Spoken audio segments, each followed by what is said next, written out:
Parte macro, como siempre, este espacio para analizar el ciclo económico. Hoy os traigo cinco gráficas, creo que son interesantes, y vamos a poner ya la primera de ellas en pantalla, que nos quedan 7-8 minutos, aunque bueno, nos podemos extender un poquito más, no pasa nada, pero bueno, vamos con la primera de las imágenes, como digo, la ponemos en pantalla y como siempre analizaremos un poco desde el lado macroeconómico lo que está sucediendo en el mundo. Fijaros, bueno, vamos a ponerla en grande para que veáis bien, es un poco la aceptación que está teniendo Joe Biden a día de hoy. Fijaros, 2023, lo veis en rojo, cómo está Biden en la escala, ¿verdad?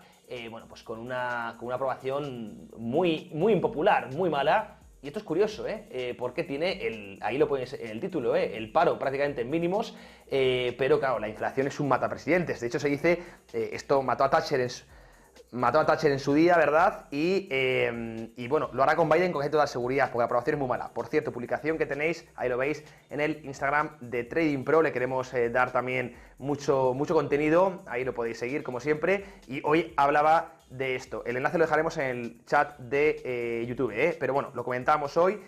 ¿Por qué? ¿Por qué es un mata gigantes la inflación? Bueno, aquí os dejo la pregunta, ¿qué creéis que es mejor? ¿Recesión o inflación? Es el dilema al que se enfrenta Biden, porque Biden ahora mismo es el que está alimentando la inflación, con el gasto público que está generando. Antes habíamos hablado de este déficit prácticamente del 8-9% en el que va a acabar Estados Unidos en el año 2023, una salvajada. Evidentemente este déficit con cargo evidentemente con cargo a la Reserva Federal, que es el que está movilizando gran parte de este déficit, es inflacionario y es el que está sosteniendo los IPCs en esos entornos del 4% y no permite que bajen más, a pesar de los tremendos esfuerzos de Jay Powell con esa política restrictiva. Claro, Biden, por lo tanto, sabe que la inflación es un mata gigantes, pero es que si Biden no gasta como está gastando, lo que va a generar es una recesión en Estados Unidos, ¿no? Entonces, el dilema que tiene es o inflación o recesión. ¿Qué tiene más coste electoral? Yo no lo sé, os hago la pregunta, Yo lo que sé es que la inflación ha sido prácticamente imposible ver en los últimos 60 años un presidente que haya ganado unas elecciones con inflaciones por encima del 4%. Pero es verdad que las recesiones tampoco son bonitas, ¿no?, de defender, entonces básicamente lo tiene muy complicado Joe Biden. No olvidemos que queda prácticamente un año para tener las elecciones y de momento su aprobación es muy impopular. Veremos quién coge el testigo en el próximo gobierno de Estados Unidos. Será importantísimo también para la bolsa, evidentemente. Pero os dejo la pregunta, el dilema me lo hacía yo, ¿qué castiga más? Es que no tengo una respuesta, ¿no? ¿La inflación o la recesión? ¿O qué preferiríais vosotros? Yo, desde mi punto de vista, creo que es mejor una recesión que mantener inflaciones estructurales. Una recesión purga la economía y a largo plazo suele ser mejor, porque las recesiones son el origen de grandes ciclos alcistas, auges económicos. Una inflación persistente, fijaros, ciertos países, por ejemplo en Hispanoamérica, son destructivas. Por lo tanto, es mi opinión, pero lo podéis ver en el chat, donde por cierto tenéis ya el enlace al Instagram de Trading Pro, el oficial, Vamos ya con la siguiente imagen, hoy siguiendo un poco con ciertos detalles económicos que quiero analizar. Esto ya es más técnico, la patrón cíclico, ya lo hemos comentado, el SP500. Vamos a ponerlo en grande para que lo veáis bien y me comentáis. Fijaros dónde estamos, el You Are Here, que me encanta de los gráficos, ¿verdad? Desde el 1950, fijaos que cogemos un histórico bastante grande, de unos 70, más de 70 años, justo cuando entramos en noviembre, la última últimas semanas de octubre, principios de noviembre, fijaros el tremendo desarrollo que tiene el SP500. Ya lo hemos comentado varias veces. Además, en año preelectoral suele ser más acentuado, ¿no? Es muy favorable ahora mismo el patrón cíclico. Sin embargo, ¿estaremos ante un año donde se cumple este patrón o no? Ahora también eso me lo podéis ir contestando. ¿Qué creéis? Nosotros creemos que sí. De hecho, antes lo estaba comentando, ¿no? Buscando largos en SP500, buscando largos en Nasdaq. No, evidentemente, solo por este patrón cíclico, que simplemente es una cosa más. Tiene eso aquel, el patrón, no es porque sí, este último trimestre del año concurren por lo general el windows dressing, entre otras cosas, de los grandes fondos, concluyen varias cosas por las que suele ser favorable a nivel bursátil, además también de la entrada de liquidez, como siempre hemos comentado. Pero bueno, ¿por qué puede ser además bueno este año? Vamos a poner el siguiente gráfico que nos trae Capital Group, pues una gestora muy famosa. Fijaros, voy a ponerlo en grande porque esto nos decían que los niveles de efectivo están prácticamente en récord. Es decir, el nivel de efectivo que tienen las familias, los hogares en Estados Unidos, fijaros como ya supera prácticamente los de antes de los que tuvimos durante la pandemia. Está ya en niveles récords. ¿Y con ese dinero qué se hace? Ese dinero, evidentemente, estando parado, se está diluyendo por el coste de la inflación. Entonces, es lo que llamo yo la prima de por liquidez.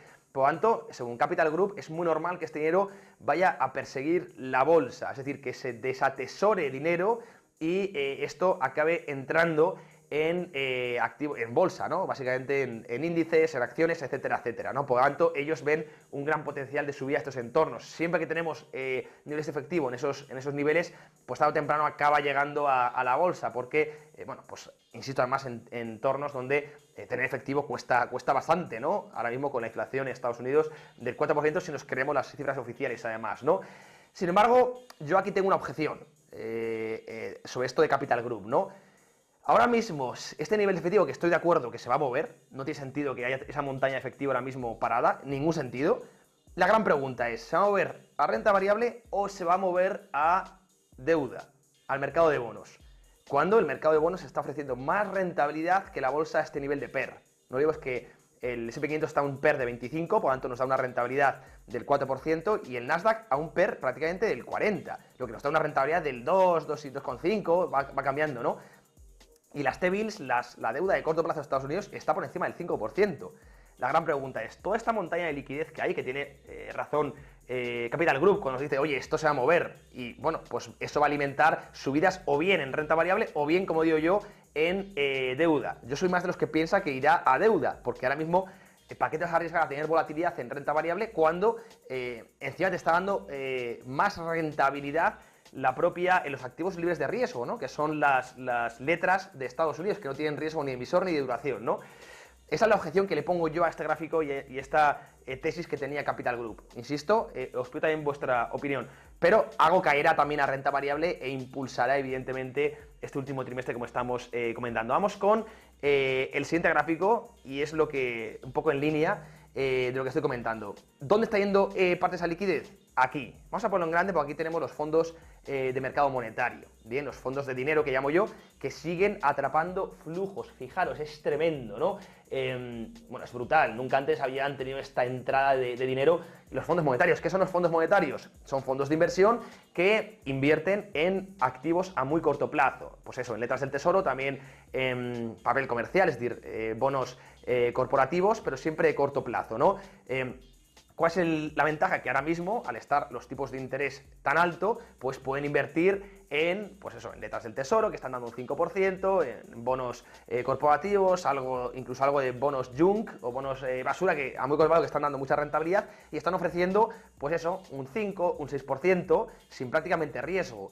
¿Por qué los bancos no pueden hacer esto? Porque los bancos han comprado bonos a largo plazo, entonces están enganchados ya en bonos que compraron en 2018, 2017, que están pagándoles un 1 o 2% y ahora mismo no los pueden vender porque asumirían muchas pérdidas, ¿no? Sin embargo, la gran ventaja de los fondos de mercado monetario es que solo invierten a corto plazo, no a largo plazo, ¿no? Por lo tanto, ellos sí que pueden ir rotando y están ahora mismo disfrutando de esa gran rentabilidad, ellos como captando flujos y los inversores en los fondos monetarios. Además, la gran ventaja de comprar un fondo monetario y no directamente las letras es que en el fondo monetario a nivel fiscal puedes ir rotando de fondos sin pagar la plusvalía, ya lo sabéis, ¿no? Es una cosa más fiscal que otra cosa. Esto, los que invirtáis en fondos de inversión ya lo sabéis, y por lo tanto pues han tenido mucha acogida, ¿no? Pues una opción de inversión bastante interesante, sobre todo en Estados Unidos, ¿no? Por lo tanto, parte de esa liquidez, la gran pregunta, es la gran pregunta que nos tenemos que hacer, ¿dónde va a ir el efectivo? Si a los fondos de mercado monetario, como está yendo hasta ahora, se van a seguir hinchando, ¿no? A recibir flujos, si van a ir directamente a comprar las letras emitidas por el Tesoro, o en general los bonos emitidos por el Tesoro, o van a ir a bolsa. Eso será clave para ver qué mercado va a tener más impulso, más recorrido, ¿no? Pero hay una gran cantidad de efectivo que se tendrá que desatesorar, ¿no? Con casi total seguridad a lo largo de los próximos trimestres, ¿no? Y bueno, vamos a acabar ya con la última de las imágenes. La ponemos ya en pantalla. Esto para mí es brutal. Es la imagen que mejor define que estaríamos en recesión si no fuese por el tremendo déficit de Estados Unidos. Vamos a ponerlo en grande porque es el mercado de crédito, que es el alma de la economía actual. Bueno, el mercado de crédito se está contrayendo. Esto lo vimos ya en el año 2008. Sabemos lo que pasó, ¿no? una de las mayores recesiones de la historia. También, evidentemente, en la década de los 70-80, también con unas recesiones brutales que tuvimos, y en el año 2000, la crisis .com, ¿no? Ahora tenemos el red flag, lo pongo por ahí, la bandera roja, ¿no? Porque se está contrayendo el crédito. Si no hay crédito, la economía no fluye. No fluye. Por mucho que Biden insiste en gastar, es un gasto ineficiente. Todo el gasto que al final acaba siendo ordenado y distribuido por el sector público, es decir, por los burócratas, es muy ineficiente, no genera crecimiento, ¿no? Entonces realmente genera deuda sin crecimiento, que es una losa para largo plazo, ¿no? Se puede maquillar a corto plazo agregados del PIB, pero a largo plazo, insisto, estás machacando tu economía, hipotecando realmente tu país sin haber generado crecimiento. La deuda no es mala mientras genere producción y crecimiento y rentabilidad por encima del interés que tienes que pagar por la deuda. Pero una deuda que no genera crecimiento, que es, por ejemplo, para gasto corriente, para subsidios, para ese tipo de cosas, es una losa, es una tremenda losa y es lo que está tirando ahora mismo Estados Unidos. O inversiones, elefantes blancos, que le llama el gran Daniel Lacalle, pues carreteras que no van a ningún lado, puentes que conectan ciudades vacías, aeropuertos en no aterriza aviones, pues esta clase de grandes inversiones públicas que conocemos todos más que de sobra, ¿no? Pues de eso está tirando ahora mismo Estados Unidos, siguiendo una política mal entendida de Keynes, cuando dijo que incluso las guerras podían ser favorables para la economía porque al final generan actividad, pero no contaba con que se había destruido mucha riqueza antes, ¿no? Una barbaridad. Por lo tanto, este gráfico es claro de que el sector privado está muy ahogado, está hundido.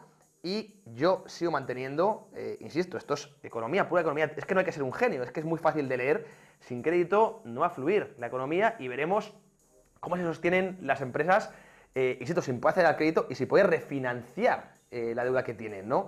Bueno, vamos a ver, desde mi punto de vista llegará tarde o temprano, la está evitando Biden, evidentemente, con esa hipoteca futura, pero ¿hasta cuándo va a poder mantener estos niveles de déficit? Decía Powell que era insostenible, cosa que mantengo y que también...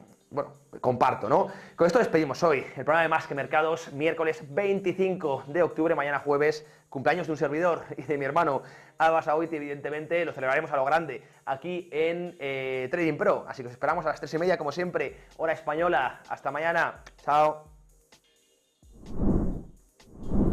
Inversión, macro, bolsa, cripto y mercados.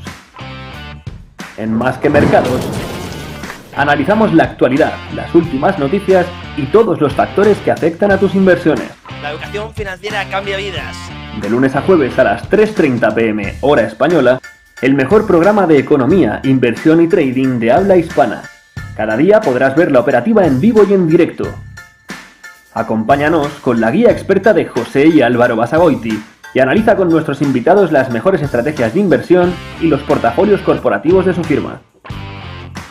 También podrás hacer tus propias consultas sobre acciones y mercados en tiempo real. Únete a nosotros de lunes a jueves a las 3:30 hora española y no te pierdas las mejores entrevistas e invitados. Descubre cómo hacer crecer tu patrimonio de manera inteligente solo en Más que Mercados de Trading Pro TV.